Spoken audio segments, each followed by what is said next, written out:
welcome to CandTCollectibles. I am C. Hope you're doing well. And this will kick off our series of our long-term investment series for players at each individual position. This is some of my favorite videos to do every year. This is my homework. And when I'm doing buying in the off-season or the regular season, these are the lists I refer to on whether or not I'm going to spend decent money on players. I'm happy to do speculation, but if I'm putting down a decent amount of money, then I want to make sure I've done the due diligence to make sure that they've got some longer term relevance. And so it's not perfect, but as long as you just kind of run the numbers on an every year basis, then you can have some measure of confidence that what you're doing is the right thing, and you're not just throwing good money after bad. And so sometimes that will happen, but at least you're doing you're doing your best to keep yourself out of trouble here. So we'll start off with the pitchers, and again, every week we'll look at another position. And even though the playoffs are still going on and we've got the World Series ahead of us, we'll have plenty of time in the off season to pick up some names. Now, interestingly enough, even during the season, a lot of names that were on the list didn't move as well. So there's just a handful of players during the season that get going, and so there's actually more speculation in the off season. But whatever it is, we'll just keep an eye on these players, and the price action will tell us when a good time to buy these people are. So one of the bigger metrics that I use, or I guess it's my starting point. You have to really combine a lot of different things on these players to get a good feel for their long-term trajectory. But for me, it starts with wins above replacement or WAR. And briefly, we'll just do a couple screens on this one, and then we'll get into the pitchers that I like for the longer term. But there's a calculation that goes into WAR, and it's not that difficult, but coming up with the inputs takes some time. And so Baseball Reference and Fangraphs actually do a nice job of that. There's a little bit of difference between the two. I use Fangraphs for the most part, but what they both have in common, you can see in position players and pitchers, comparing their performance to replacement level rather than the average player. And same thing for pitchers, represent value above replacement level. And so what we're doing when we're looking at wins above replacement is looking at not how they compare to the average player, but what a replacement player is. In Fangraphs and Baseball Reference, about a decade ago, came to a consensus on what a replacement level player looks like. And so that's all we're trying to figure out here. And so when we're looking at the highest wins above replacement for players, this goes back to 1884. We're just trying to see, how much better are you than the average player in the league here. So it's not fair to compare Aaron Judge's season this year with Babe Ruth's, 14.1 season back in the mid 20s. And so what we're saying is, Aaron Judge against the replacement player today was 11 wins better than the replacement player back in the mid 1920s. And when you kind of dig into what replacement players look like back then, you can see that Aaron Judge really had one of the best all-time offensive seasons, maybe even better than Babe Ruth back in the day here. So the average replacement player this year was Charlie Blackmon. What I tried to do is pick out a player that was right around that 0 wins above replacement and didn't have an outlying offensive or defensive metric here, that he was basically kind of even in both, negative in both here. So Andrew Vaughn was a player that was a above average offensive player, but he was asked to play out of position, and his defensive numbers really hurt him overall, and he ended up putting up a negative WAR. But I didn't want to use him because he was quite a good offensive player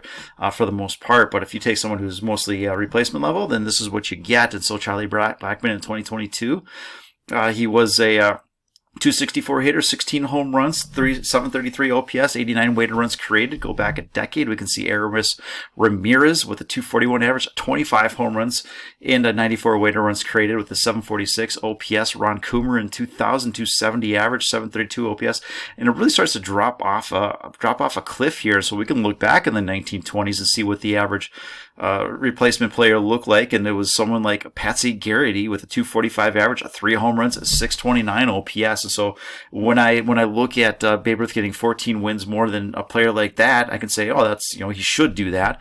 When I see Aaron Judge putting up 11 runs above, a Charlie Blackmon type, when what he did here, I say, well, that's probably more impressive. So when we look at the wins above replacement, really, when I'm looking for Hall of Famers, you got to do something generational. And so can you be better than these guys? So I don't use WAR to say, all right, He's better than Babe Ruth or anything like that. You can't compare generation to generation, but how much better are you than your players today? And so when we have wins above replacement, I think you can see that trend is down. And so when we say Babe Ruth was a 170 win player or whatever he was, that's not the expectation for players today. And so we look at players over the last 20, 30 years that are getting into the Hall of Fame, and you can see for pitchers, basically we're looking for something like 65 wins to at age 35 before they start to drop off, and same thing with hitters today. So that's the metrics that we use here. So 4 major league pitchers in the Hall of Fame, there's 84 of them in there. Most wins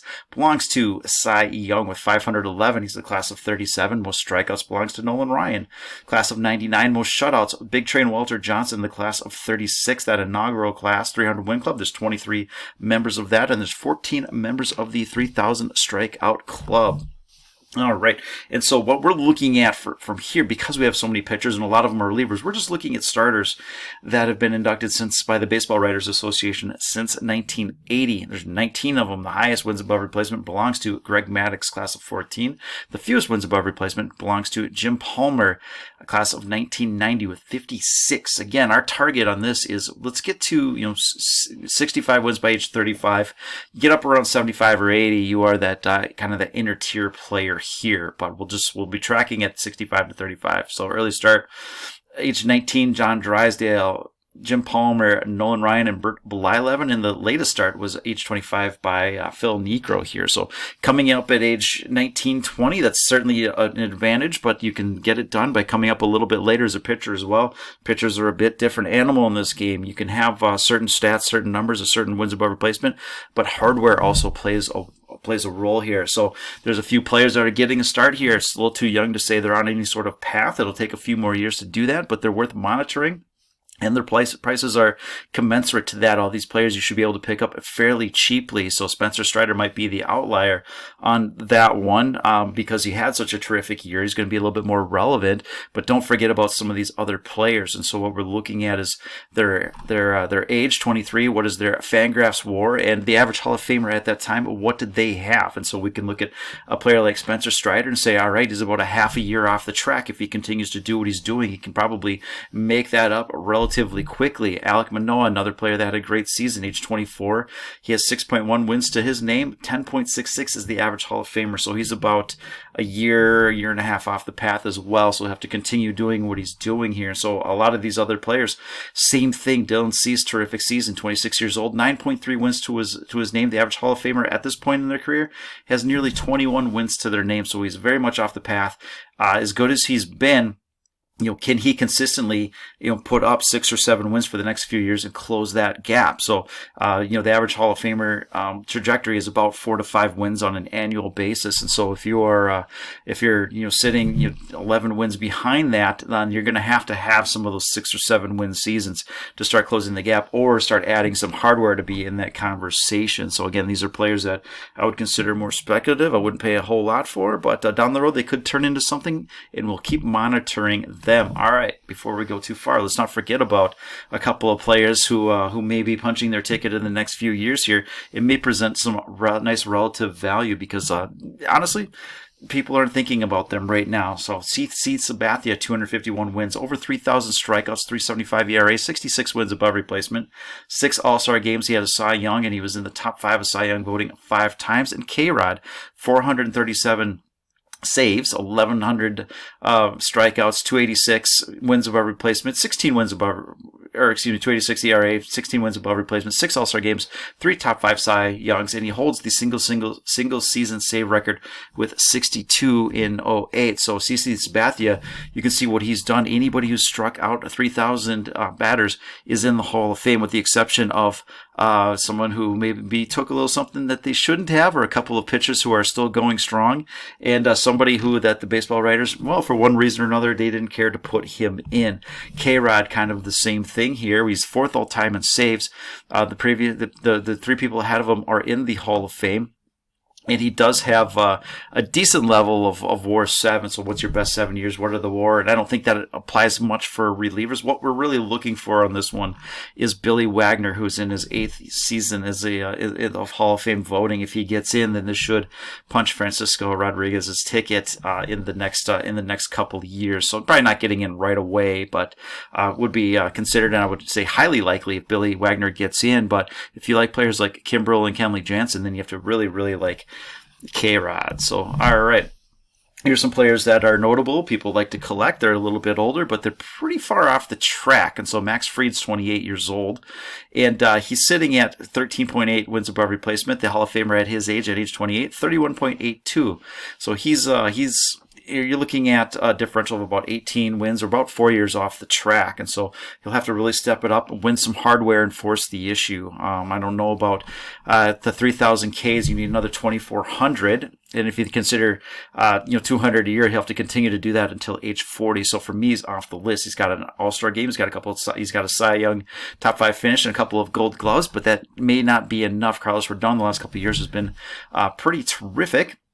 Sitting at 18 wins, average Hall of Famer at his age, 37.09. But again, you're talking about 18, 19 wins off of the pace. So he's got a couple of All-Star games and a top 5 Cy Young Award. But I don't think that's going to be enough as it stands right now. Robbie Ray, coming off a Cy Young Awards winning season, 30 years old, 17 wins to his name. 42 is what was where the average Hall of Famer is at this point in their career.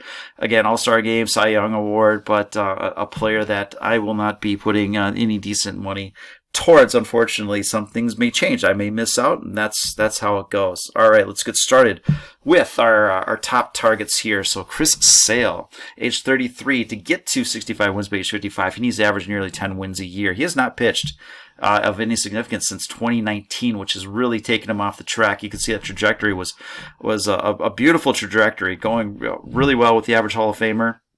And then the last 3 years hasn't really done much of anything. He is off that track, so 114 wins. Can we get to that 250 area, another couple hundred wins? That's going to be difficult to not happening here. 3 ERA, 2,000 strikeouts. Now, all right, another 1,000 strikeouts. That'd be a really solid 7 years of pitching. He can maybe do that. Take him up to age 40. With really good health. I don't know if that's in the cards for him. 45 wins above replacement. Average Hall of Famer at his age was 57. Now, again, before he got hurt, he was ahead of the pace, but the last 3 years not pitching, that hurts. 7 All-Star games, 6 top 5 Cy Young Award finishes. I would say that he's off the track. It's going to be a cheap price, but there is a reason for that. All right, Aaron Nola, who's been pitching very well and is going to be headed to the World Series and might have some relevance here. So he's 29 years old. To put up 65 wins by age 35, he needs just under 6 wins per season, which if you're a Hall of Famer, you should be able to do for a period of time. If you have a couple 7-win seasons, then that lowers that average on some of those other years a little bit. 78 wins, 360 ERA, and 1,300 strikeouts, nearly 1,400. He's sitting at 30 wins above replacement. Hall of Fame track would require about 37 wins, so he is off the pace by about a year and a half. But if he continues to do what he's doing, then perhaps that's something he can make up. Again, at age 29, a lot of pitchers especially, continue to get better. So this isn't where they start to decline for the most part. So he's got an All-Star game, and he's got a Cy Young finish, so we'd like to see a little bit more hardware out of him. But he is off the pace, but he is tracking fairly well here. So this is a player where you can still get his cards relatively cheap. It might be a nice low risk, not low risk, but a low cost entry. Better than some of the other ones. I would say if you're looking at Aaron Nola or a Max Fried, I think I would take Aaron Nola in that case. But again, I think buying his cards right now is not going to hurt you if you're not going for the super high-end stuff. And maybe it works out. He needs another 1,700 strikeouts to get to that 3,000. And so he's got some time to do it. Again, most of these pitchers that are getting in, they're pitching until age 37, 38, 39, 40, something like that. And so if he's able to do that, then he's on track to have a shot here. Julio Urias, age 25, one of the clearest glide paths to the long term. Getting that 65 wins by age 35. He just needs over 5 wins per season. He's got 50 wins, 49 wins, 37 of them come in the last couple of years as he's been more of a starter. 2.82 ERA with nearly 600 strikeouts. He has 12.8 wins above replacement. And the average Hall of Famer at this point in their career is about 15.6, so he's about a half a year off the pace here. And with that starter role, he's going to be able to get more strikeouts. He's going to add to the win total. We'll see if he's able to keep it up. He benefited from coming up early and doing something out of the relief role, middle relief, and he's been effective. But now that he's a starter, again, the last 2 years, 20 wins and then a 17-win season here, he's going to have to keep that up and be a very high-end pitcher, kind of do what he did this year, maybe a little bit more, those 5-6 wins, but he's certainly on track. So what do we have to look out for here is at age 19, are we putting a lot of wear and tear on his arm early? Is he going to have that longevity? Who knows? But right now, it's still working out, and his card's a little bit more expensive than some of the other guys that we've talked about, but he's on a little bit better path. That's how that goes, and I'm actively buying some Julio Urias, and I'll look to buy more. Corbin Burns, 27 years old. He'll need about 6.4 wins per season to get to that 65 by age 35 here. He's got 35 wins to his name, 3.21 ERA, 670 strikeouts, sitting at 14.3 wins.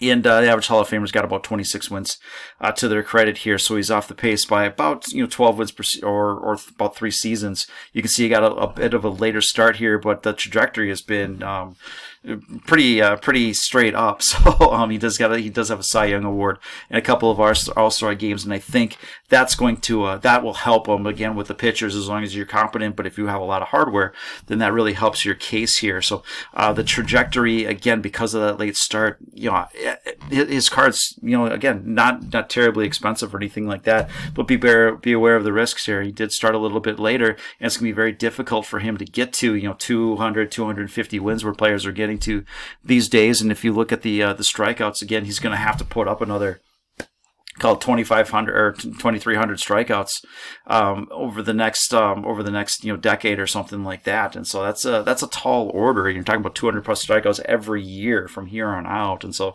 again, the Cy Young Award, if he's able to garner a couple more of those, then that forces the issue. But otherwise, he looks to be decently off of the path here. Shane Bieber, 27 years old. He'll need to average about 5.79 wins above replacement on an annual basis to get to that 65 by 35. He's 54 wins to his name, a little over 3 ERA, 931 strikeouts. He's sitting at 18.8 wins above replacement, while the average Hall of Famer is at 26. So he's about 8 wins off the pace, or call it 2 seasons here, but he's tracking really, really well here. So it's a steep trajectory. So even though he's tracking well, you can see that he's off a decent amount here, but he does have a Cy Young Award. He's got a couple of top 5 finishes, a couple of All-Star games. He's got a top 5 MVP, which is a little bit unusual for pitchers, and he's got a pitching triple crown. And so that's what we're looking for here. We're looking for the hardware. Continue to track. Can you stay healthy and pitch for a long time? If he's able to put up another decade of effective pitching here, we're talking about another 2,000 strikeouts to get to that 3,000 over the next decade. He could be close, and let's call it. Most of the guys are reaching the 3,000 mark at age 37, 38, or 39 or something like that. If you look at Verlander and Scherzer, so there's plenty of time. He's tracking really, really well. He's shown he's shown a lot so far. So let's see if he can keep it going. But it's a decent track. But again, because of the hardware, I'm going to bump him up ahead of some other guys. All right, Jacob deGrom. This is where hardware comes into play here. Very late start, but he's been on a pretty nice trajectory until he got hurt. 34 years old, older than you might think here, and so he'll need 24 wins to get to that 65 by 35 in the next year. 82 wins overall, 2.52 ERA, which is quite impressive. 1,600 strikeouts. He has 41 wins above replacement, so he's about 20 off the pace of your average Hall of Famer. So that puts him quite a stretch off the pace. And you can see by the graph here, he's well off the pace here, but 2 Cy Young Awards, 3 top 5s, a top 5 MVP, Rookie of the Year, 4 All-Star games, and an ERA title. And if he's able to come back and add to this total, that may start forcing the issue, because he's not going to get there with the wins. We just have to throw that out. And I think people are becoming more sophisticated and not looking at wins overall here, but they will look at strikeouts and things of that nature. But that ERA is kind of tantalizing as well here. So another 14 strikeouts. That's another 7 years of pitching. His cards are just a touch. They're decently below kind of those top tier of guys in some of the fringe players, and so I think I would wait as well, because again, as it stands right now, without another Cy Young, his prospects are a bit of a long shot, I think, here. So again, Jacob deGrom, be a little bit mindful on that one. It's a hot name. I think people are really excited to buy when he's playing well. But hopefully, with this information, we'll know just a little bit better to be patient on that one. This one may not work, I think, as some people are thinking. All right, now we're getting into more serious candidates here. Garrett Cole is 31 years old, needs 6.63 wins on an annual basis by 35. That's a tall order, but there's other things in his favor here. 130 wins. The Yankees are going to help with that. 3.32 ERA, nothing to scoff at here. And he's sitting at 1,900 strikeouts. We need another 1,000. And so that could be another, call it 7 years of pretty solid pitching. He's 31 years old. That's kind of what you're it's kind of what you're seeing from Verlander, Scherzer type stuff here. So if he's able to stay healthy and keep going for another 6 or 7 years, he could really force the issue and hit that number. He's sitting at 38 wins. The average Hall of Famer is at 48, so he's a couple years off the pace. He's got top five Cy Young awards and 5 All-Star games here. So this is a candidate I would start to pay up a little bit for. This is where that starts. All right, moving into our top 4. This is the guy that sits just outside of those first 3 guys that are probably more of your guarantee here. Zach Greinke is 38 years old, so we're not worried about getting to 65 wins anymore by 35. He's exceeded that. Over 200 wins is kind of where we're sitting at these days. All right, I forgot where I was at, but we have a special guest for this one here. So, hello, say hi. Hi. All right, great. Tom's here. He wants to do the last couple with us. So Zach Greinke, just sitting outside that top 3 here, is 223 wins, 3.42 ERA, nearly 3,000 strikeouts, which would be a number that would kind of clinch his Hall of Fame credentials, whatever. But 65 wins above replacement, so he would be kind of not that first ballot guy. He'd be just on the outside of that. But I think he's ticked most of the boxes here. But you do need just 75% of the vote to get it. So. That's not just or anything like that. But what will happen with him is he'll probably start to creep up, but I think he would eventually get it. He does have a Cy Young to his name, 3 top 5 Cy Young awards here, 6 All-Star games, 6 Gold Gloves, and for the heck of it, 2 Silver Sluggers because he was former shortstop. Didn't want to pitch, but the pitching thing, I think, worked out for him. Now show how Tawny's going to get all the Silver Sluggers for pitchers.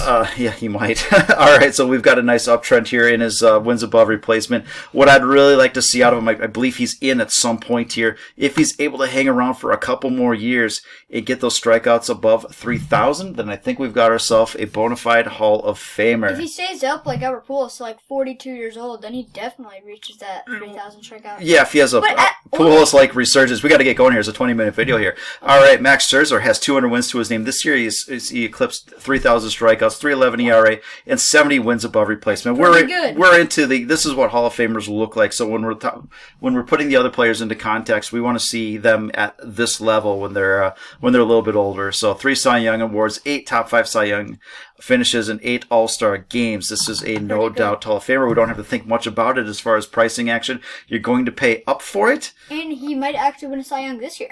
I know. Yeah, absolutely. So he's in the mix. If Sandy Alcantara can't do it, but there's a few names in there, but he's certainly in the mix here. Top 5 probably. Something like that. He'll add to that top 5 at least here. But yeah, so but this is what a Hall of Famer looks like. Here's what another Hall of Famer looks like. So Justin Verlander. This guy's gonna win the Cy Young, no doubt about it. He's gonna. I believe he's adding to that total here. 244 wins, 3,200 strikeouts, 3.21 ERA, and 78.1 wins above replacement. So amazing. Because of Scherzer and Verlander and the guy we're going to look at next, these are your automatics. They're going to cost you a little bit more, so it's not a question of whether or not you should buy. It's about what price. We will look at that in our Friday shows from time to time here. As always, leave your questions in the comments if you want to look at them at any time. I'm happy to throw them in. He's got an MVP award, which is unusual for a pitcher. A couple of Cy Young awards, soon to be 3, 8 top 5 Cy Young finishes, a Rookie of the Year, and 9 All-Star games. I don't think there's any question that Justin Verlander is in, and we will wrap it up with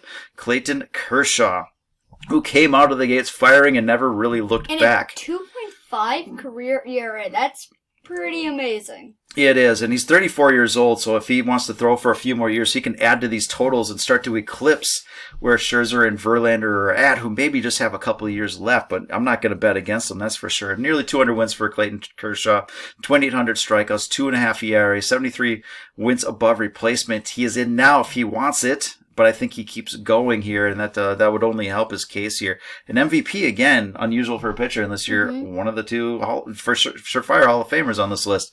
3 Cy Young Awards, 7 top 5 finishes, 9 All-Star games, and a Gold Glove. So again, those last 3 guys, they're more clear. It's more certain that they're in. It's going to cost you more. A lot of those other players are speculative, so invest at your own risk. So that's what we got for you for pitchers. We will come back with catchers. Pitchers and catchers, a little different animal. Yeah, they're a little bit, it's more about awards, defense, things of that. Humans are animals. Awards, defense, things of that nature. And then when we get into more position players, then it becomes more apples to apples, wins above replacement, all that kind of good stuff here. So, all right, that's what we got for you. Thanks for watching. We'll talk to you later. Bye.